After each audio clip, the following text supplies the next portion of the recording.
मुझे मोदी जी की ये पॉलिसीज बहुत अच्छी लगती हैं, ये ठीक लगती हैं, ये और ये ठीक नहीं लगती हैं। एक समझदार व्यक्ति की तरह बात करेंगे हम, क्यों एक बहे हुए व्यक्ति की तरह बात करेंगे उछल कूद के? और मोदी जी क्यों, कोई भी नेता हो, आप किसी एक व्यक्ति के अलग अलग पक्षों को अलग अलग स्तर पर देखने समझने के लिए क्यों तैयार नहीं होते? क्यों उसके बारे में पूरा एक ही फैसला कर देना हमेशा के लिए? और चौथी बात जो आपकी उम्र में ज्यादा मैटर करती है वो ये कि जब भी कोई फैसला हो, हमेशा ध्यान रखना है कि जो भी डिसीजंस आपके हैं वो टेम्परेरी हैं, और इसलिए इतनी फ्लेक्सिबिलिटी हमेशा रखिए कि अगर कुछ नए और ऑथेंटिक इनपुट्स मिलते हैं तो आप अपनी राय, अपना निर्णय, अपना फैसला बदल सके। कई बार हम इतने रिजिड होते हैं अपने फैसलों को लेकर, लगता है कि एक बार कह दिया, लोग क्या कहेंगे, अब कैसे बदले अपनी बात को? यही तो साहस है, ये कह पाना कि मैं जो कह रहा था वो गलत था। आज मुझे लगता है कि मैं अपना ही बेहतर संस्करण हूं, अपना ही बेटर वर्जन हूं। मुझे अपना ध्यान है कि मैं बचपन के दौर में घोर दक्षिणपंथी रहा हूं। विश्वविद्यालय में गया तो काफी हद तक वामपंथ का असर मेरे ऊपर हो गया, और आज मुझे लगता है कि वो दोनों रास्ते गलत थे। अपनी नजर क्यों नहीं होनी चाहिए, अपनी निगाह क्यों नहीं होनी चाहिए? मैं क्यों किसी की निगाह के पीछे चलूं भाई? मैं क्यों किसी का फॉलोवर बनूं? अपनी निगाह से देखेंगे। ये कहने का साहस कि हाँ मैं गलत था। फिलोसफी की दुनिया में कांट एक बड़ा महान दार्शनिक हुआ है, बहुत महान। अगर मेरा सबसे प्रिय हो पश्चिम में तो कांट है।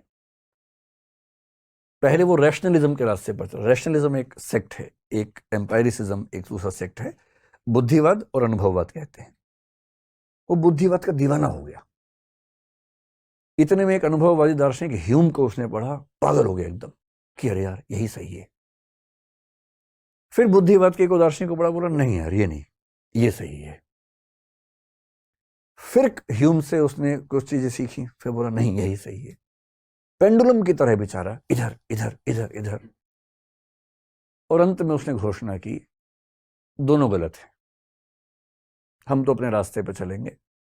और उसने उस रास्ते का नाम दिया समीक्षावाद या क्रिटिसिज्म या क्रिटिकल फिलॉसफी।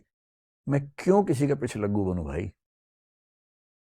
और 20th सेंचुरी में, कांट तो 18th सेंचुरी में हुआ, 20th सेंचुरी में एक आदमी विटगेंस्टीन, इतना प्यारा आदमी हुआ, कैम्ब्रिज से वो जुड़ा हुआ था, लुडविग विटगेंस्टीन उसका नाम था। और टाइम पत्रिका ने 20वीं सदी के सबसे महान 100 लोगों में उसको स्थान दिया। उसकी फिलॉसफी बहुत मुश्किल है, समझना बड़ा मुश्किल काम होता है, लेकिन मैं जो बताना चाह रहा हूं वो जो रोचक बात उसके बारे में, उसने किताब लिखी, ट्रैक्टेटस नाम से किताब लिखी, बहुत फेमस हो गई किताब। इतनी फेमस हो गई कि उस किताब को बेस बनाकर फिलॉसफी में 2-3 स्कूल चल पड़े, पूरे पूरे सब उसके दीवाने हो गए। फिर वो घूमने चला गया, नदी के तट पे रहने लग गया। फिर वापस आए कुछ साल बाद और आके बोला कि मैंने उस किताब में जो भी लिखा था वो सब बकवास है, मैं खुद अपनी किताब को खारिज करता हूं। बाकी लोग बोले आप तो खारिज कर दोगे, हम तो उसी के बेस पे पता नहीं कहां तक भवन बना चुके अपने अपने। उसने कहा नहीं, गलत है तो गलत है। मैंने बोला, उस समय वही समझ में आया, सब गलत है। और तब एक दूसरा सिद्धांत निकाला, अपने ही पहले सिद्धांत के खिलाफ दूसरा सिद्धांत।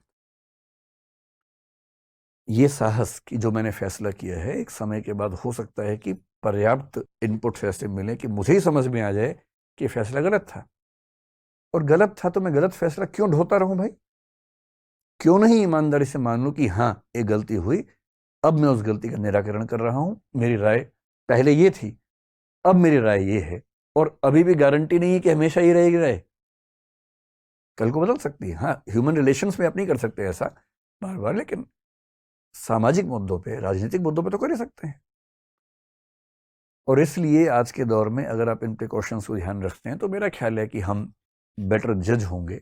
जज बनना बहुत मुश्किल काम होता है, हम जज बनते बहुत ज्यादा हैं। अपने मामले में वकील, दूसरों के मामले में जज तुरंत बन जाते हैं। लेकिन जजमेंटल होना जज होना नहीं है। जजमेंटल हुए बिना